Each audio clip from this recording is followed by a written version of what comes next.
Hello students, next हम start करेंगे miscellaneous question number 5। देखो क्या कह रहा है। A GP consists of an even numbers of terms. एक जीपी के अंदर इवन नंबर ऑफ टर्म्स है। तो सबसे पहले लेट कर लेते हैं जीपी। लेट जीपी भी a comma a r square, और ये चलती जा रही है a r n minus one तक। ठीक है, इसमें से अगर मैं इवन नंबर ऑफ टर्म निकालूं, ठीक है, और ऑड प्लेसेस वाले टर्म्स निकालूं, तो आपके पास जीपी कंसिस्ट्स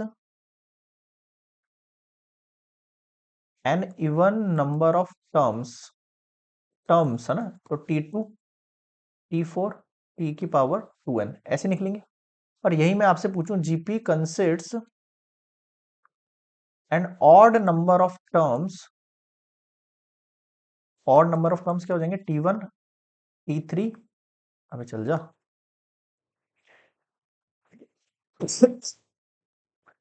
कितना हो गया? देखो यहां पर तो हो गया T1। ऑड नंबर में कितना हो जाएगा आपके पास?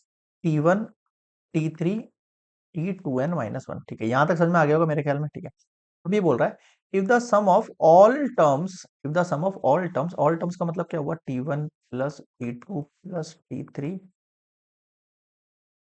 ऑल जो टर्म्स है आपके पास, है ना, उनका जो सम है is 5 times, is 5 times the sum of terms occupying odd places, जिन्होंने ऑड प्लेसेस का टर्म पर ले रखा है। देखो, टर्म ऑफ ऑड प्लेसेस वाली कंडीशन में कौन से वैल्यूज आएंगे? T1 plus T3 plus T2n minus one वाली वैल्यू आएंगी। ठीक है सर।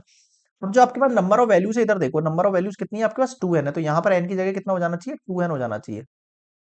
आया आपको समझ में? ठीक है, अब मैं क्या कह रहा हूं आपसे वो सुनना। अगर इस वैल्यू को यहीं छोड़ दो और इस वैल्यू को उठा के इधर ले आता हूं मैं ना, देखो T1 plus T2 plus T3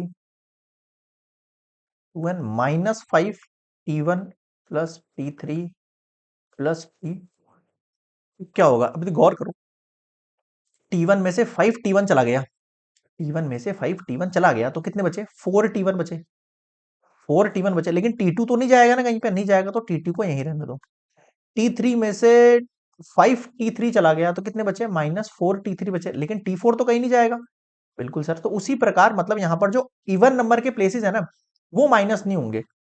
even number के जो प्लेसेस है वो आपके पास माइनस नहीं होंगे, वो एज इट इज रह जाएंगे आपके पास, है ना। वो क्या रह जाएंगे? एज इट इज रह जाएंगे आपके पास।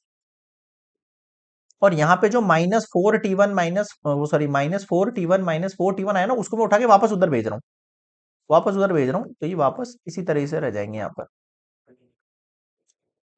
अब आप यहाँ पे फॉर्मूला लगा दो सम ऑफ एन टर्म्स का। अब आपको पता है T2 के लिए सम ऑफ एन टर्म कौन सी है आपकी? T2 के लिए आपके पास सम ऑफ एन टर्म कौन होगी? सेकंड वाली टर्म। भाई ए कौन है? T1 है। ये कौन है? T2 है। तो इसके लिए स्टार्टिंग टर्म क्या हो जाएगी? ए आर हो जाएगी। ए आर स्टार्टिंग टर्म है, आर एन माइनस वन कौन में r minus one equals to 4। यहाँ देखो, यहाँ स्टार्टिंग वन T1 ही है, यानी आपको ए यूज करना है यहाँ पर। तो ये दोनों कैंसल आउट, ये दोनों कैंसल आउट, कितना बच गया? ए आर इक्वल्स टू 4 बच गया। यहाँ पर देखो, ए से ए कैंसल आउट हुआ, तो आर का वैल्यू कितना बच गया? 4 बच गया आपके पास यहाँ पर। अरे ये लास्ट वन क्वेश्चन ये था ना, यहाँ पर पीछे स्पेस नहीं है, यही कर रहा हूं मैं, है ना। ए आर इक्वल्स टू 4 ए से ए कैंसल आउट हुआ, तो आर का वैल्यू कितना बच गया? 4 बच गया आपके पास। क्लियर है? ये हो गया मिसलेनियस क्वेश्चन नंबर 5। वो 6 वाला क्वेश्चन था उस वाली स्लाइड में। ठीक है, तो ये आपके पास आर का वैल्यू कितना आ जाएगा? 4 आ जाएगा। Miscellaneous question number 5 complete.